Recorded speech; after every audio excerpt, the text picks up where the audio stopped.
Армысыздар, ардақты ағайын, эфирде жүрек тынысы бағдарламасы және мен Махаббат Нұрымбетқызы. Бағдарламаның бүгінгі қонағы психология ғылымдарының кандидаты, доцент, халықаралық деңгейдегі тренер Еркінбекова Мейірім Анарбекқызы. Сәлеметсіз бе, Мейірім ханым? Саламатсыз ба? Өзіңізді көргеніме өте қуаныштымын. Мейірім ханым, соңғы уақыттарда біздің өмірімізге психология деген дүниенің енгеніне бірталай уақыт болды. Оған мен ойлаймын басты себеп әлеуметтік желі.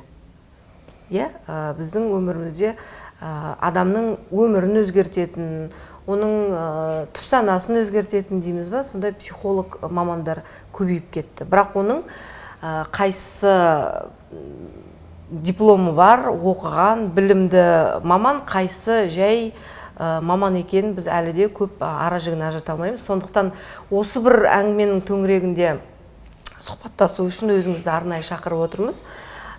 Енді әңгіменің басында, бір дүниенің басында ара жігін ажыратып алу керек сияқты, қарапайым халыққа ұғынықты болу үшін психологтар мен психотерапевттің айырмашылығы бар ма? Саламатсыздар ма? Әрине, психолог болсын, психиатр болсын, енді ол кәсіби маман ғой, дипломы бар, кәсіби маман болып табылады.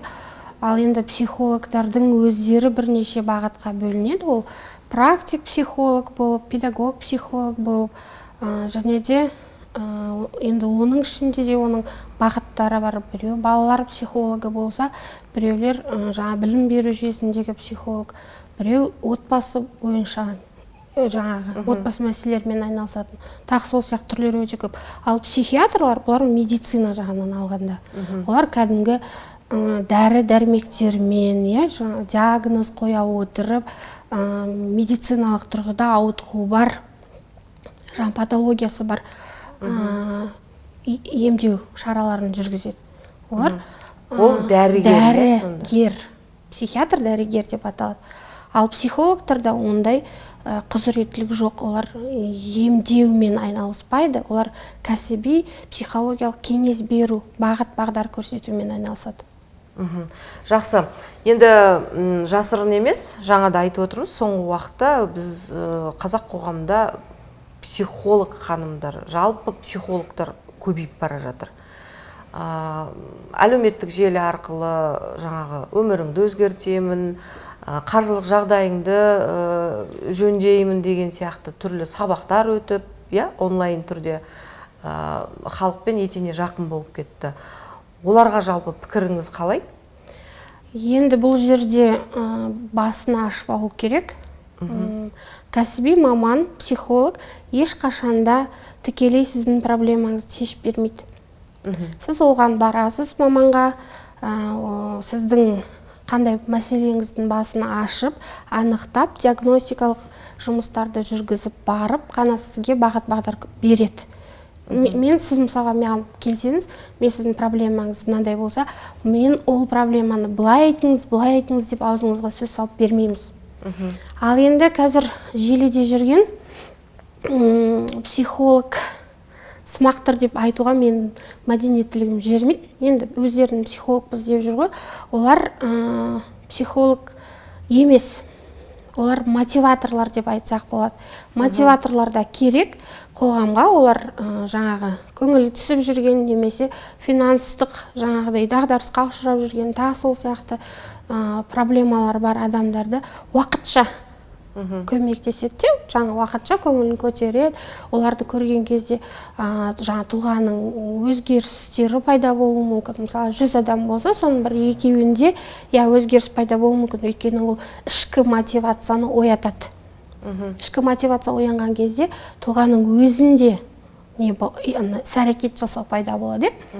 Ал кәдімгі кәсіби маман психолог ондай әрекеттерге бармайды. Ол үшін ол сізбен біраз күндер бойы, мүмкін айларға кету мүмкін, егерде терең деңгейде жатқан мәселе болатын болса. Сондықтан да енді нарықтық экономика заманында сұраныс бар кезде ұсыныс та болады. Енді ұсыныс көп қазір кезеңде психологиялық мамандарға, өзін психологпын деп санайтын мамандарға. Бірақ дегенмен де халық адаспау керек. Егер де сізде шынымен де кәдімгі дағдарысқа түскен, күйзеліске түскен, немесе отбасылық проблемалар болатын болса, жеткіншектермен, балалармен көп проблемалар болып жатады. Жаңа суицидалды подростоктердің жеткіншектер бар. Тіпті ересектердің өздерінде де күнделікті, жаңа ғаламторды ашсаңыз, өзін лақтырып жіберу, өртеп жіберу деген сияқты проблемалар өте көп. Оны мотиваторлар шеше алмайды. Ол міндетті түрде кәдімгі практикалық бағыт беретін кәсіби маманға бару керек. Жақсы. Жалпы қазақ қоғамында психологқа бару бір кездерде ерсі дүние болған. Психологқа тек жүйкесінде ауытқуы бар, немесе қатты бір күйзеліске түсіп жүрген адамдар бару керек сияқты болатын, және барған күннің өзінде олар жасырын түрде баратын. Менің түсінігімде солай болды. Жалпы менің айналамда солай болды. Көп адам психологқа барғанын тіпті жасыратын да еді. Қазір керісінше тіпті мақтанышпен айтады, ашық айтады, бір-біріне кеңес береді бару керек деп. Бұл қаншалықты дұрыс? Енді әрине ол адамда, тұлғада мысалға проблема, мәселе болса, ол міндетті түрде енді көп жағдайда бара бермейді. Кейбір демонстративтік түрде жаңағы өзіне назар аударғысы келген адамдар солай жасайды деп ойлаймын. Өйткені егерде оны шынымен ішінде күйзелтіп тұрған кәдімгі не болатын болса, дағдарыс, қиыншылықтар болатын болса, ол ешкімге айтпайды ғой. Тіпті керісінше ондай адамдар психологтарға барудан қашады. Өйткені олар менің ішкі жан дүниемді ақтарып тастайды, біліп қояды. Сосын оны басқа біреуге айтып қою мүмкін, немесе менің туыстарыма айтып қою мүмкін деген сияқты ойлар болады. Ал енді жаңа демонстративтік түрде ол сән үлгісіне айналып жатыр ғой қазір. Сондай неде болуы мүмкін. Әйтпесе шын күйзеліп жүрген адам өзінің проблемасын айтпайды ешкімге. Ол тіпті жасырады, Жасырады. Мойындамайды дейсіз ғой, ішкі Мойындамайды. Көп жағдайда мойындамайды. Жалпы қанша жастан бастап психолог кеңесіне жүгіну керек? Енді жалпы негізі неке және отбасы заңы бойынша 14 жасқа дейінгі балалар, олар ата-анасының немесе заңды тұлғалардың қамқорында болады. Қамқоршы және қорғаншы деген бар. 14 жасқан асқан балалар, жасөспірімдер, олар қорғаншылардың жаңағы қарауында болғандықтан, оларға 18 жасқа толғанға дейін ата-аналары жауапты. Сондықтан да егер де балада проблемалар туындап жатса, оған ата-анасы заңды өкілдері алып барып көрсете алады. Негізі тіпті бізде нәресте балалармен де жұмыс жасайтын психологтар бар. Өйткені оның жаңа құлағының естуі, қабылдау, көздің несі, сосын кейін дауыстарды айту, дефектологиямен бірге байланысты мамандар бар. Сондықтан да ол қай жастан бастап деп айту емес, қандай проблемамен бару керек. Ал қандай проблемамен бару керек? Егерде сізде мысалға ұйқысыздық, мазасыздық, бір нәрсеге үнемі өзіңізді не істеп жүрсеңіз, іштей тынып, содан кейін қорқынышты, үрейлік жағдайлар болатын болса, бір мәселенің шешімін таба алмай жүрсеңіз, немесе туыстарыңызға айта алмайтын жағдайлар болады, сол кезде психолог маманына барып айтуыңызға болады. Өйткені психологтар оны ешкімге айтпайды. Бізде этикалық кодекс бар. Сол этикалық кодекстің несі бойынша біз құпиялықты сақтау деген, конфиденциальность деген принцип бар. Сол принципті қатаң сақтаймыз. Енді психологқа барғандағы психологтың адаммен, жаңа өзінің клиентімен жұмыс істеу тәсілін қарапайым халық біздер аса түсіне бермейміз. Біздің көз алдымызда мынау шетелдік киноларда көргендей, психологтың алдына барсаң, жаңағы бірнеше санап трансқа кіргізіп, ұйықтатып тастап, жаңа өзінің бір тәсілін жүргізетін сияқты. Негізі психологтар қалай жұмыс істейді? Ол енді гипнотерапия, гипнозбен айналысатын психологтар да бар. Ондай бізде де бар, Қазақстанда да. Бірақ дегенмен де енді келген адамды бірден ұйықтап тастамайсың ғой. Келген адамның не үшін келгенін, проблемасын тексеру. Мәселе қандай мәселемен келді, не толғандырып жүр, соны біледі, сұрайды. Одан кейін қажетті болса, оған диагностикалық әдістемелер жүргізеді, анықтау үшін. Өйткені адам былай өзі айтқан кезде ол субъективті пікірмен айтады. Мысалға, тіпті отбасылық проблема болған кезде жігітіне, күйеуіне ренжіп жүрген әйел өзінің көзқарасымен ғана айтады. Ал сол кісінің ерін шақырып сөйлесеңіз, ол өзінің субъективті пікірмен айтады. Сондықтан да ондай жағдайда жаңағыдай не туындамау үшін, дұрыс емес пікір туындамау үшін сіз диагностикалық құралдарды пайдалана отырып нақты несін шығарамыз. Содан кейін ары қарай кеңес беру, бағыттау жұмыстары жүргізіледі. Түзету, коррекция қажет болса. Бір сөзбен айтқанда, енді психолог адамның жанын емдеуші ғой, иә? Негізі өзі психология деген сөздің өзі сол гректің психи және логос жан туралы зерттеу, жанды зерттеу деген сөзінен алынған ғой. Аударғанда сонда мағына береді. Жанды зерттеу, жан тану деген. Жақсы, жалпы қандай дүние болмасын, қандай күйзеліс, мәселе болмасын, әрине маманның қызметіне жүгіну керек шығар, бірақ дегенмен де барлық проблемадан адамның өзі қалауымен ғана шыға алады. Әрине. Сізге, мәселен, өзіңіздің практикаңызда болды ма, алдыңызға келеді, бірақ еш мәселесі шешілмей, жаңағы күйзелістен шыға алмай кеткен жандар? Мен негізі консультациямен көп айналыспаймын. Мен көбінесе білімгерлерді даярлау, ғылыми психология, эксперименталды психологиямен айналысам, бірақ арасында консультацияға келетін адамдар болады. Енді проблемам шешілмей кетті деп наразылық танытқан адамдар болған емес. Әрине, ең бірінші адамда өзінде ішкі түрткі пайда болу керек, өзін өзгерту үшін. Оны ешқашан сен біреуді былай отырғызып, басқаша киіндіріп, түрін жөндеп, оны аузына сөз салып беріп, оны өзгерте алмайсың. Ол адамда ішкі түрткі. Сол үшін психолог мамандар бізде солай. Бірден сол адамда өзінде қажеттілік тудыруға тырысамыз, өзгеруге. Сондай жағдай болған кезде ғана оларда өзгеріс пайда болады.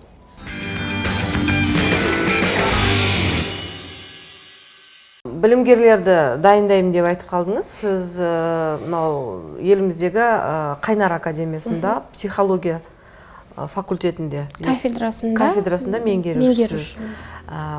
Жалпы бір жылда қанша психолог даярлап шығасыздар? Бізде жылында, өткен жылда алып қарайтын болсақ, 105 кәсіби психологтар дайындап шықтық. Біздің енді оқу орны ерекшелігі практикалық бағыттағы психологтарды дайындаймыз. Қазір бізді бітірген мамандарымыздың барлығы осы Алматы қаласында, тіпті кейбіреулері шетелде, Испанияда, Европада жұмыс істейді, практик психолог болып. Өздерінің жеке блогтары, инстаграмда бизнес аккаунттары бар, бәрін қарап, олармен байланысты үзбейміз. Негізі енді білімгерлерімізге көңіліміз толады. Жылда өйткені дипломдық жұмыстары, магистрлік жұмыстарының барлығы бізде қолданбалы психология бағыты бойынша дайындалады. Жақсы. Психолог сіздерде оқып шыққаннан кейін, мамандығымен шыққаннан кейін қайда барып жұмыс істейді? Мәселен, психологиялық арнайы кеңес беретін орталықтар бар. Одан бөлек біздің білетініміз мектепте психологтар, мамандар бар. Басқа қандай мекемелерде? Қазір психологтардың жұмыс істейтін ауқымдар, сфералар өте көп. Мысалға, осыдан 5 жылдай болып қалды, поликлиникаларда психологтар бар, сосын құқық қорғау органдарында психологтар бар, жаңағы жабық нелер бар ғой, түрме деген сияқты, сон нелерде, интернаттық мекемелерде, одан кейін қазір енді цондар бар ғой, әлеуметтік халыққа қызмет көрсету орталықтарында да өйткені бұл мамандықтардың барлығы адаммен жұмыс істейді. Олар кәсіби сөну синдромы деген бар, қажып кету.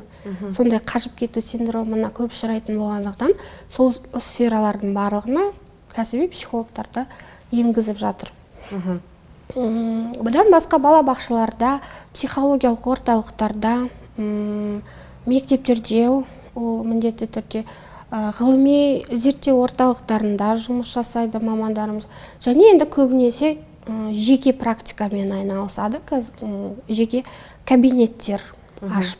Психолог мамандардың бір арнайы орталық ашып, кабинеттер ашып, жұмыс істейтіндігінен хабарымыз бар. Бірақ халықтың арасында олардың қызметіне жүгінгісі келетіндер көп деуге болады. Енді өздерінің жеке мәселелерін шеше алмағандықтан барып бір кеңес алсам, бір жаңа ішкі жан дүниемді ақтарып көрсем деген сияқты ойлары болады. Бірақ кейбір психологтардың жаңағы төлемақысы өте қымбат келеді екен. Осыған не дейсіз? Бұл қаншалықты дұрыс, қатты бір дәрежеде бағасын көтеріп жіберу деген. Және қандай болу керек олардың бағасы? Енді кез келген энергия жұмсалған кезде, ол энергия экономика заңдылығы бойынша жаңа қаражатпен немесе басқа нелермен толтырылу керек. Сол сияқты психологтар клиентпен жұмыс жасаған кезде энергия жұмсайды. Енді ол энергиясын өзі қаншаға бағалайды, сол өзіне байланысты. Бірақ дегенмен де ол жаңа жеке практикамен айналысатын психологта белгілі бір талаптарға сай болу керек. Оның мысалға 1,5 сағаттан артық жаңа курстардан өткен сертификаттары болу керек. Және кәсіби маман ретінде мысалға жоғары оқу орнын бітірген дипломы болу керек. Сосын енді неше түрлі, шынымен де ол психикалық өзінің денсаулығы қалыпты ма, қалыпты емес па, жаңа диспансерлер бар ғой, сол жерлерден біз справка нелерден өтеміз негізі. Психикалық денсаулығымыз дұрыс деген. Сол сияқты, сосын ол қаншалықты шет елдерден жаңа біз енді психоанализ, сосын транзактный анализ деген бағыттар қымбат, НЛП бағыттарымен жұмыс жасайтын. Олар сол технологияларды, методикаларды үйрену үшін өздерінің қаражаттарын жұмсайды. Содан кейін соны орнын толтырғылары келетін шығар, бірақ енді дегенмен де сіз осы мамандықты таңдағаннан кейін соншалықты қымбат баға қою деген ол дұрыс емес деп ойлаймын. Қажет болған кезде шын тіпті тегін де көмектесеміз ғой.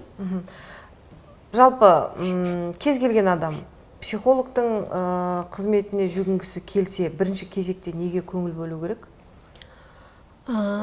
Енді көбінесе бізде таныс арқылы іздейді, маған психолог тауып берші дейді. Немесе теледидардан жаңа кімді көреді, соның инстаграмдардан көреді.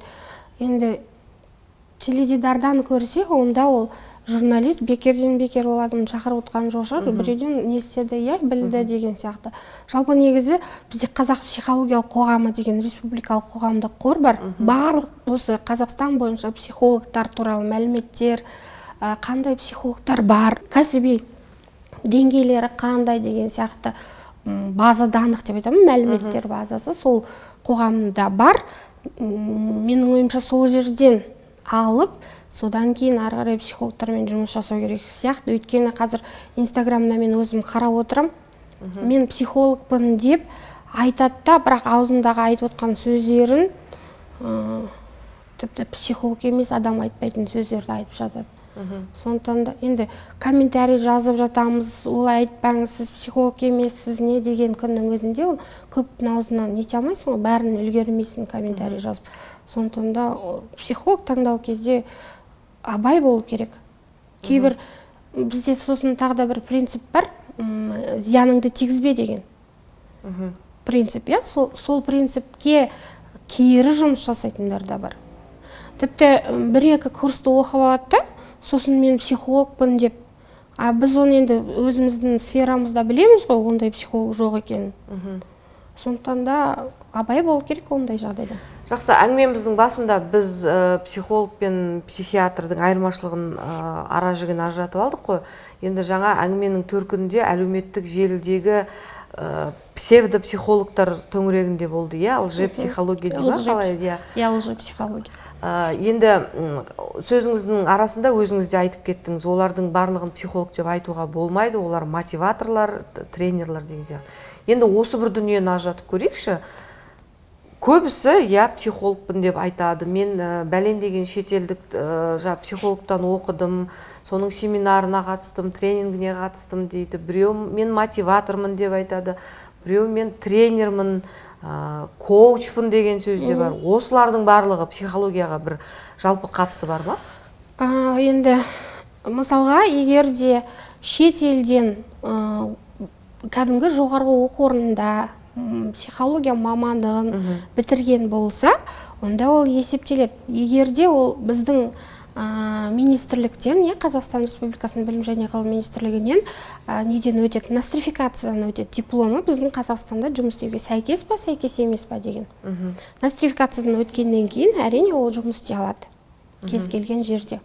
Егер диплом нострификациядан өтпейтін жоғарғы оқу орындарда бар, ондайда практика кездеседі. Сондықтан да олармен мүлде басқа не, бұл енді кәсіби дипломы бар мамандар туралы. Одан кейін мотиваторлар деп айттым. Мотиваторлар, олар просто курстарды бітіріп алады да.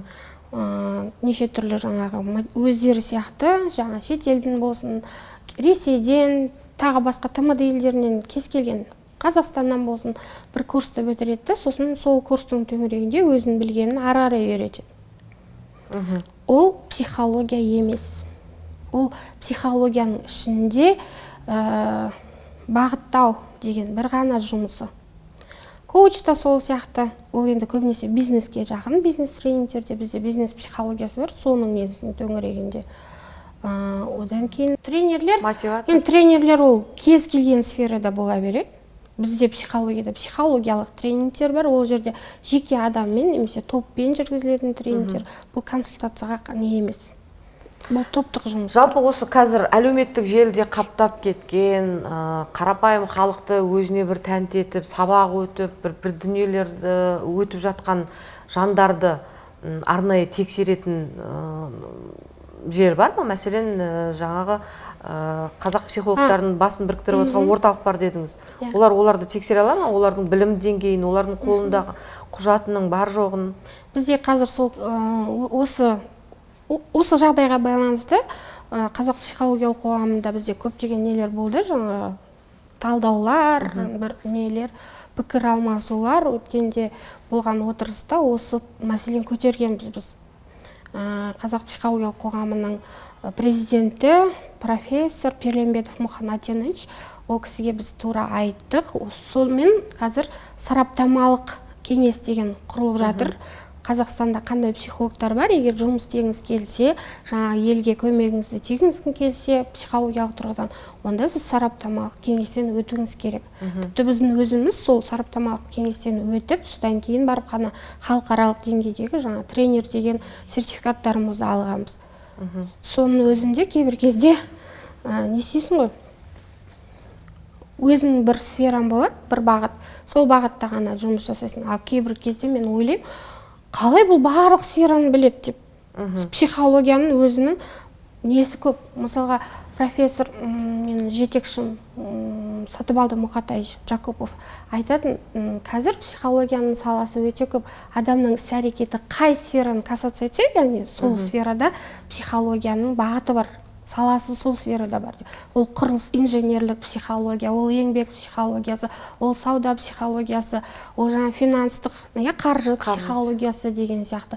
Мотивациялық психология, саяси психология, тіпті дін психологиясы, ол өте көп. Сондықтан да бір психолог бүкіл сфераны меңгеру мүмкін емес.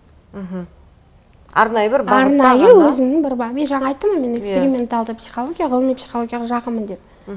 Өйткені мен сол мамандар даярлау, сонымен айналысам. Ал енді сол сияқты әрбір психологтың өзінің бір несі бар. Бізде кәсіби мамандар өте көп.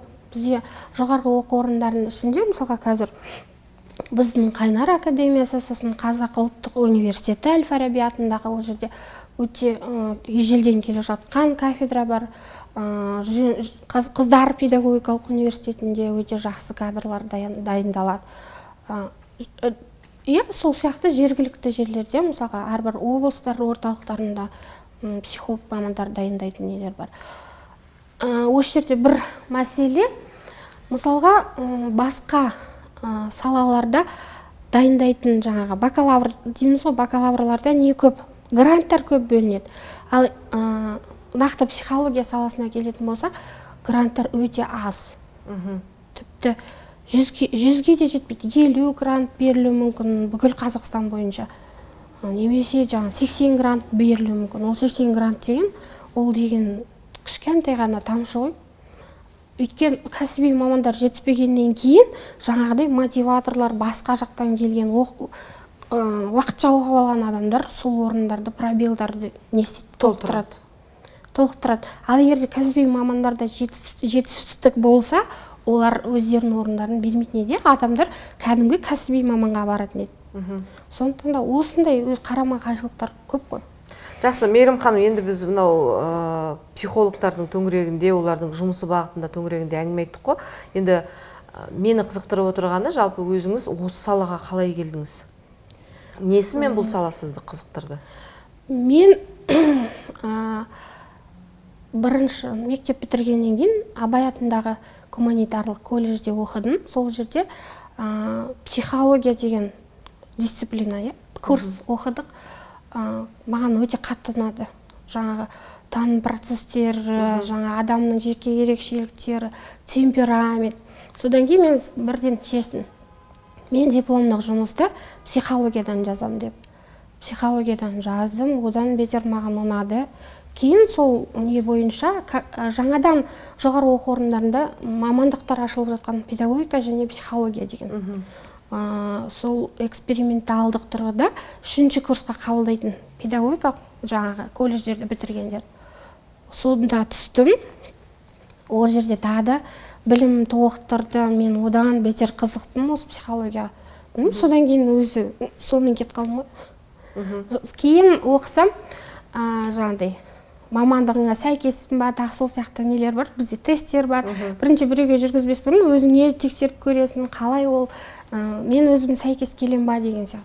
Сол кезде маған негізі өзімнің 9-шы сыныпта таңдаған мамандығым архитектор, кейін жаңа колледжден кейін психологияны таңдап тұрмын ғой. Екеуі бір-біріне сәйкес екен. Архитектор үйлерді дұрыстап, жаңа үйлесімді фундаменттен бастап соғатын болса, психология да сол сияқты, баланың кішкентай жаңа перинаталды психология деген бар, жүкті әйелдердің психологиясы. Содан бастап ол да тұлғаның құрылуына әсер етеді. Сондықтан да білмеймін, енді өзім ойым мамандық таңдаудан қателескен жоқ. Жақсы, жалпы негізі Мейірім ханым екеумізді табыстырғанда жалпы осы психология.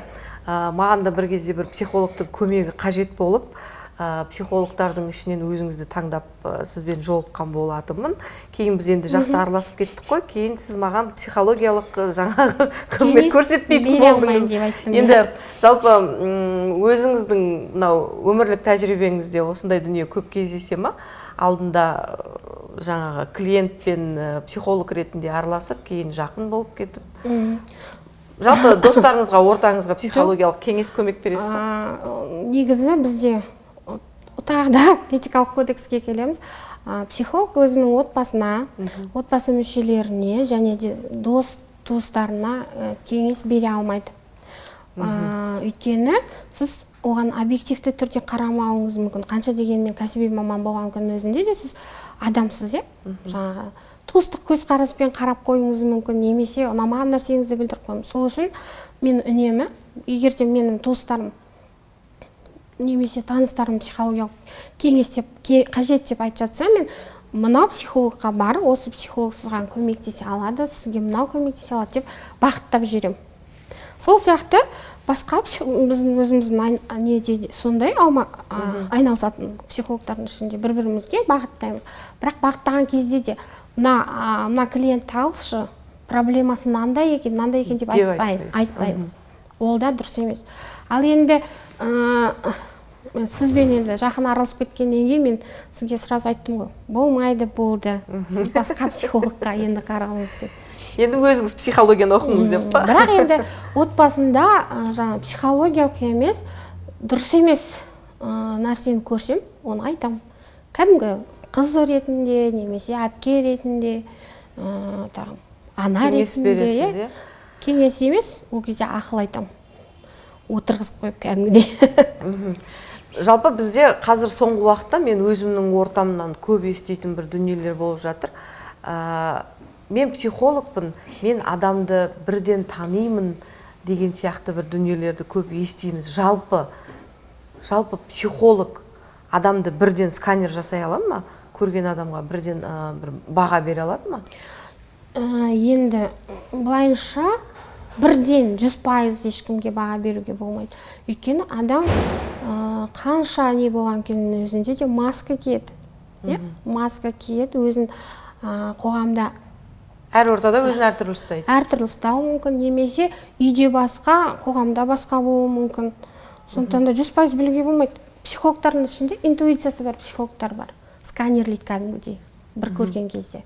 Сөйтеді де өзінің бағасын береді, бірақ іште сақтау керек. Ал енді біраз әңгімеден кейін, қарым-қатынас процесінен кейін болады білуге. Енді жаңа психологтарға сабақ берем, білім берем деп айтып қалдыңыз. Жалпы енді болашақта психолог болғысы келетін қалың көрермендердің арасында адамдар болса, олар қалай бұл мамандықты таңдап баруы керек?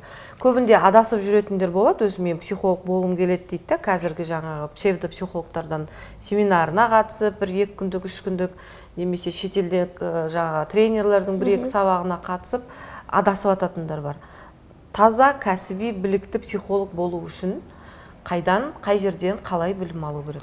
Кәсіби психолог болу үшін жоғары оқу орнына психология мамандығына түскіңіз келсе, егерде, онда мектепте биология пәнін өте жақсы оқу керек. Өйткені біз психология, биология пәнімен тығыз байланыстымыз.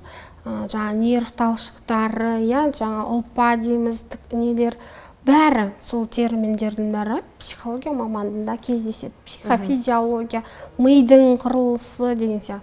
Сондықтан да биологияны өте жақсы оқу керек. Одан кейін қарым-қатынасқа қандайсыз, тұйық, жаңағы өзі не істемейтін, сөйлесе алмайтын, қарым-қатынастың несі, құзыреттілігі, компетенция дейміз, қалыптаспаған адам болса, ол жұмысқа қабілеттілігі болмайды. Яғни кәсіби қабілеттілік болу керек, бағдарланған. Мерім ханым, біздің бағдарламаға берілген уақыт өз мәресіне жетті. Алтын уақытыңызды бөліп келгеніңізге үлкен рахмет. Енді болашақта білімді, кәсіби психологтар көбейе берсін, сіңізге береке берсін. Рахмет. Рахмет. Барлық нәрседе үйлесім болу керек, үйлесім болсын. Қымбатты көрермен, мен өздеріңізбен хабарымыздың келесі сандарына дейін қоштасамын. Амандықта жүздескенше.